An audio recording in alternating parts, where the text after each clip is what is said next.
magandang pag-usapan po ito, ano po, no? Ito hong naging panayam po, mga kabida, ni Mr. Christian Isguera kay dating Supreme Court Senior Associate Justice Antonio Carpio.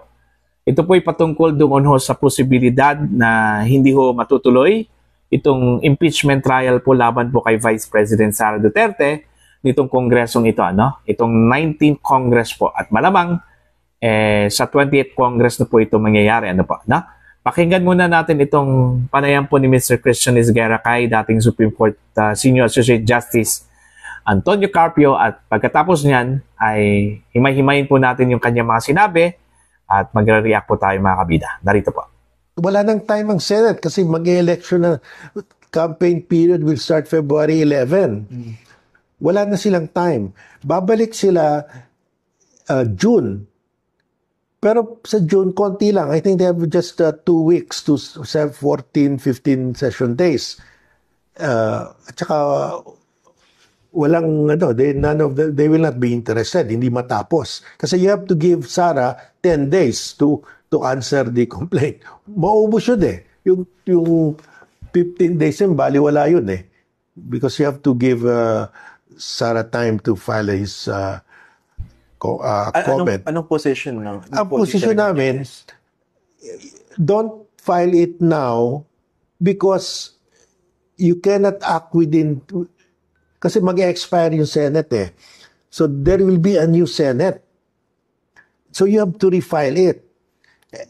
Start from zero. Oo, magsa-start ng zero. At sabihin ni Sara, expired na yung Senate.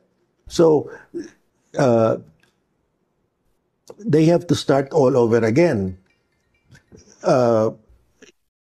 It raises so many questions. So, mabuti pa, tapusin na lang itong investigation. Let's get that testimony of the 2 military aides. In this case, pwede mo nang matulog sa Office of the SecGen yung 3 impeachment complaints. Well, pwedeng matulog, but that can be revived kasi yung Congress will expire by June 30 of this year. All pending matters in the House of Representatives are deemed dismissed. Yeah. You have to refile it anew in the next Congress.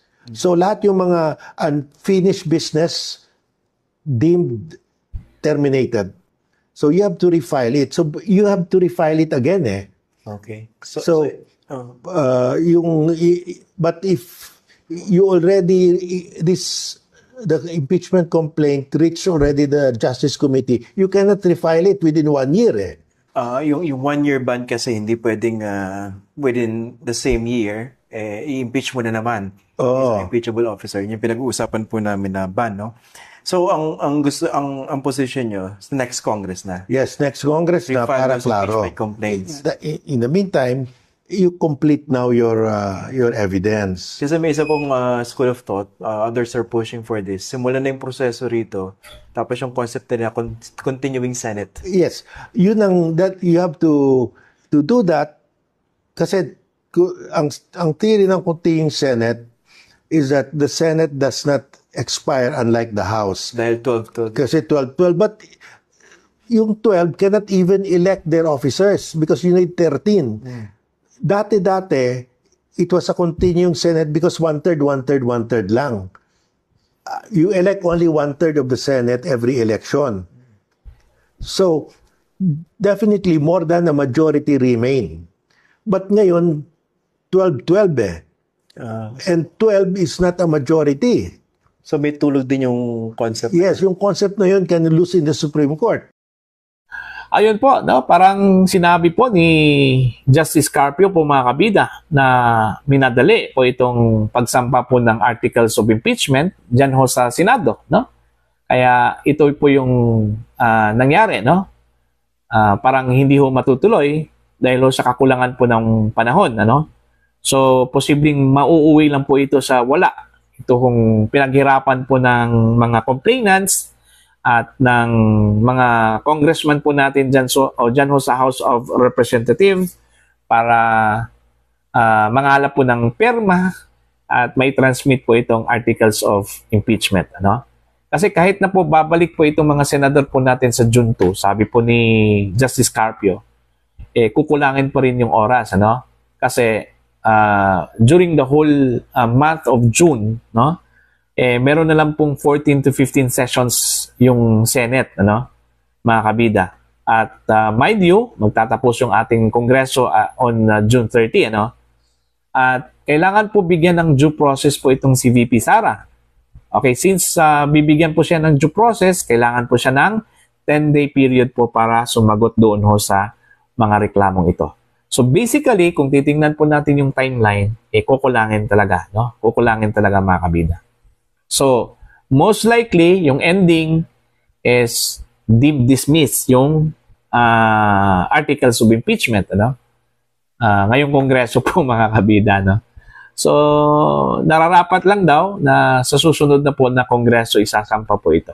Okay? So, babalik po sila dun sa square one na magsasampa po ng impeachment complaints and then i-refer po ito sa Committee on Justice, ano? At doon na po mag-umpisa yung 1-year ban po mga kabita. Buti na lang, no?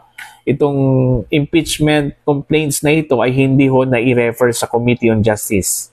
Dahil ho, sabi po ni Justice Carpio, kung nagkataon, baka mag-aantay po tayo daw ng 1 taon or most likely by 2027 bago isampa muli itong panibagong impeachment complaint or complaints laban ho sa Vice Presidente po ng Pilipinas. Okay?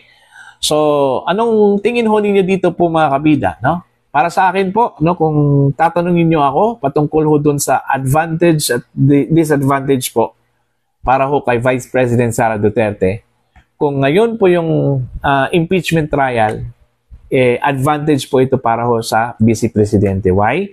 Because, unang-una po, malaking factor yung Iglesia ni Cristo na boto. Ano? Alam naman po natin mga kabida na itong mga senador po ay kailangan po nila yung INC. Ano? So most likely, most of them baka papabor doon ho sa acquittal po ni VP Sara. Kung ngayong kongreso ito, o kongresang ito, gagawin yung impeachment trial, ano? Pero kung sa susunod na kongreso, sa 20th Congress na po, yun na po yung magiging disadvantage po ni Vice President Sara Duterte. Kasi ho, unang-una, fresh yung mga senador dyan. So, alam naman po natin mga kabida, kung pagbabasihan po natin yung mga surveys, namamayagpag yung mga endorsed candidates po ng administrasyon. Okay? Now, since namamayagpag po sila, so may posibilidad na baka sila yung uupo po bilang mga bagong senador po ng Senado po natin mga kabida. Okay? So, disadvantage yun para ho kay Vice President Sara Duterte. So, yun po. Para ho sa inyong mga comments and for your suggestions and opinion, you can comment down. At sa mga hindi pa po subscriber mga kabida sa aking channel, please subscribe. Just click the subscribe button, click the notification bell, click all para updated po kayo sa aking mga uploads. Maraming salamat po sa inyong lahat at God bless po mga kabida.